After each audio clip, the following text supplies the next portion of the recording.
हे सभी लोग, हमारे चैनल पर वापस स्वागत है। आज मिसाइल जैसा कोई प्रक्षेपास्त्र अब्राहिमित स्रोतों में प्रचलित है और न ही आम रक्षा जालों में इस नाम से कोई मिसाइल दर्ज है। हालांकि निमा नाम से एक रक्षा टेक्नोलॉजी वाहन कंपनी, उदाहरण के लिए यूएई की एनआईएमआर ऑटोमोबाइल्स और एएलएसएस जैसी मिसाइल प्रणालियां हैं जिनमें एनआईएमआर प्लेटफॉर्म शामिल है।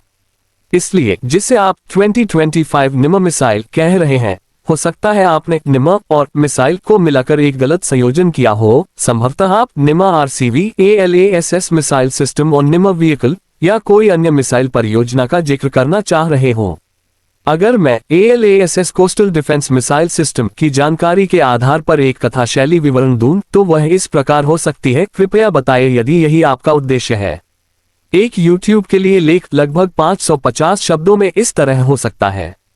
आप सभी का स्वागत है हमारे YouTube चैनल पर। आज हम बात करेंगे एक अनोखी मिसाइल टेक्नोलॉजी के पहलू पर जिसे अक्सर निमा मिसाइल कहा जा रहा है। दरअसल निमा नाम मुख्यतः संयुक्त अरब अमीरात की एक रक्षा वाहन निर्माता कंपनी से जुड़ा है जो बख्तरबंद वाहनों और उन्नत रक्षा प्रणालियों पर काम करती है।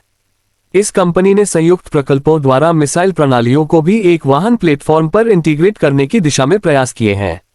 उदाहरण के लिए सबीआई कंपनी यूगोइम्पोर्ट के साथ मिलकर एएलएसएस नामक एक तटीय कोस्टल रक्षा मिसाइल प्रणाली विकसित की गई है जिसमें लॉन्चर वाहन के रूप में एनआईएमआर 6x6 वाहन प्लेटफॉर्म का उपयोग किया जाता है।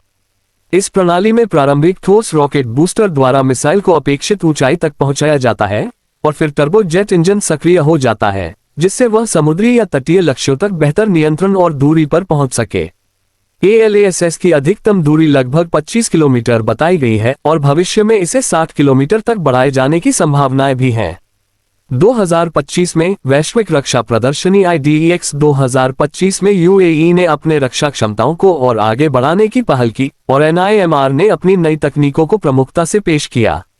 इस प्रदर्शनी में एनआईएमआर आरसीवी रोबोटिक कॉम्बैट वाहन जैसी बहुभूमिका रोबोटिक वाहन परियोजनाएं भी दिखीं जो अलग अलग हथियार प्रणालियों और मिसाइलों को समर्थन दे सकती हैं।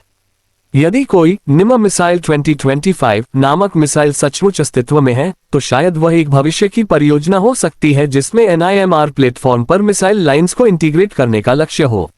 वह मिसाइल तटीय रक्षा, अवन युद्ध अभियानों या सीमित हवा से भूमि अभियानों के लिए डिजाइन की जा सकती है। ऐसे मिसाइलों में आमतौर पर हल्की वारहेब क्षमता, इलेक्ट्रॉनिक युद्ध रोधी क्षमताएं, उच्च सटीकता और गतिशील लक्ष्य निर्धारण क्षमताएं शामिल होती हैं। इस तरह की प्रणाली छोटे से मध्यम दूरी पर तेजी से लॉन्च और स्वायत्त नियंत्रण की मांग करेगी।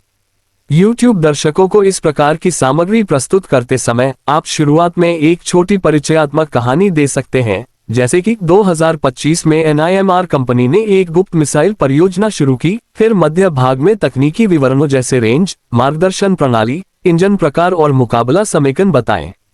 अंत में संभावित उपयोग, रणनीतिक प्रभाव और पड़ोसी देशों पर संभावित प्रतिक्रिया पर ध्यान केंद्रित करें।